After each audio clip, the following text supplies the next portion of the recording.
লাইলাতুল কদর যেন আমাদের জীবনে মিস না হয়, এই জন্য প্রত্যেককে আমরা 5টা কাজ করার সিদ্ধান্ত নিব।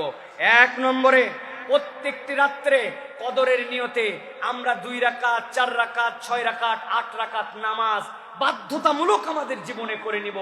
এই কোন রাত যেন আমাদের জন্য নামাজ মিস না হয়। পারবো না ইনশাআল্লাহ? লাইলাতুল কদরের নামাজের জন্য কদর লাগে, 10 বার সূরা কদর পড়তে হয়, সূরা ইখলাস পড়তে হয়, এগুলো সব আমাদের বানানো পদ্ধতি। আপনি যেই সূরা জানেন ওই সূরা দিয়ে পড়েন, একটু দীর্ঘ নামাজ পড়ার চেষ্টা করেন। আপনি অনেকগুলা সূরা জানেন না, আলাম তারা থেকে সূরা নাস পর্যন্ত 1 রাকাতে পড়েন, আবার আরেক রাকাতে আলাম তারা থেকে সূরা নাস পর্যন্ত পড়েন। কিন্তু কদরের নিয়তে শেষ 10 দিন আমার জীবনে 2 রাকাত, 4 রাকাত, 6 রাকাত নামাজ মিস হবে না। এশার পরে, তারাবির পরে, শেষ রাত্রে যখন পারি আমি কদরের নিয়তে 1 নম্বর সালাত আদায় করব। 2 নম্বরে, প্রত্যেক রাত্রে আমরা কিছু সাদাকা করব। লাইলাতুল কদরি খায়রুম মিন আলফি শাহর, যেহেতু এটা রাতের কথা বলা হয়েছে, দান সাদাকা করব। আমার স্ত্রী, আমার সন্তান, আমার পরিবার প্রত্যেক রাত্রে 100 হোক, 50 হোক, 10 হোক, আমার সামর্থ্যে যা কুলায় আমি দান সাদাকা করব। রাত্রেবেলা ফকির মিসকিন মহিলারা কোথায় পাবে, বাচ্চারা কোথায় পাবে?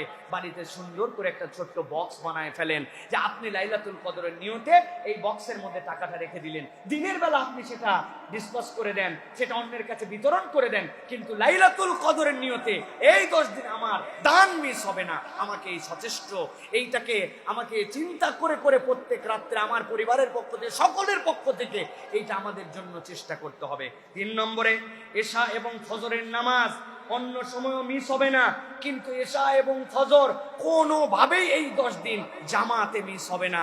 রাসূলুল্লাহ সাল্লাল্লাহু আলাইহি ওয়াসাল্লাম এই 10 দিন সংসার ত্যাগ করে দিতেন, স্ত্রীদের কাছে পর্যন্ত যেতেন না। আপনি এশা এবং ফজরের নামাজ যদি জামাতে পড়েন, নবীজি বলছেন সে যেন সারা রাত্র নামাজ আদায় করলো, এই সওয়াব আল্লাহ তার আমলনামায় দিয়ে দিবেন। অতএব এই 10 দিন কোনোভাবে হিসাবের মধ্যে আমার যেন জামাত মিস না হয়। 4 নম্বরে, প্রতি রাত্রে আমরা কিছু না কিছু তেলাওয়াত করব।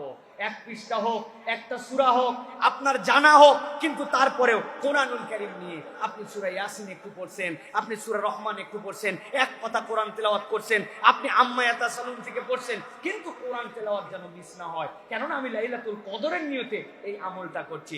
5 নম্বরে, প্রত্যেক রাত্রে ওই মাগরিবের পর থেকে ফজরের আগ পর্যন্ত কিছু না কিছু দরুদ এবং সালাম রাসূলের প্রতি প্রেরণ করতে হবে। আপনি নির্ধারণ করে নেবেন, এশার পরে আমি 20 বার পড়বো, মাগরিবের পরে 20 বার পড়বো, সাহারিতে ওঠার সময় 20 বার পড়বো, ফজরের নামাজে যাওয়ার সময় 20 বার পড়বো। আমার কোনোভাবে যেন আমার জীবন থেকে রাসূলুল্লাহ সাল্লাল্লাহু আলাইহি ওয়াসাল্লামের প্রতি দরুদ এবং সালাম মিস না হয়। এই 5টা আমলের সাথে একটা আমল সবসময় পকেটে, সব জায়গাতে, দরজার সামনে, বাড়িতে লাগাই রেখে দিবেন। আল্লাহুম্মা ইন্নাকা আফুউন কারীম তুহিব্বুল আফওয়া ফাআফু আন্নী। বলেন, আল্লাহুম্মা ইন্নাকা আফুউন কারীম তুহিব্বুল আফওয়া ফাআফু আন্নী। এই দোয়া আমাদের জন্য এই 10 রাত্রে যেন মিস না হয়। তাহলে 1 নম্বর, প্রতি রাত্রে কিছু সালাত। 2 নম্বরে, প্রতি রাত্রে কিছু সাদাকা। 3 নম্বরে, প্রত্যেক রাত্রে আমার ফজর এবং এশা এই 2 সালাত আদায় করা। 4 নম্বরে, রাসূলুল্লাহ সাল্লাল্লাহু আলাইহি ওয়াসাল্লামের প্রতি দরুদ এবং সালাম। 5 নম্বরে, প্রত্যেক রাত্রে তেলাওয়াত। আর আল্লাহুম্মা ইন্নাকা আফুউন কারীম তুহিব্বুল আফওয়া ফাআফু আন্নী। এই দোয়ার আলোতে আমরা রাত্রে যত পারি এই 10 দিন, এই 10 দিনে যদি আমরা এই আমল করতে থাকি, ক্ষুদ্র হলেও ইনশাআল্লাহ লাইলাতুল কদরের যে নিয়ামত আমরা এই আমলের মধ্যে পেয়ে যাব ইনশাআল্লাহ।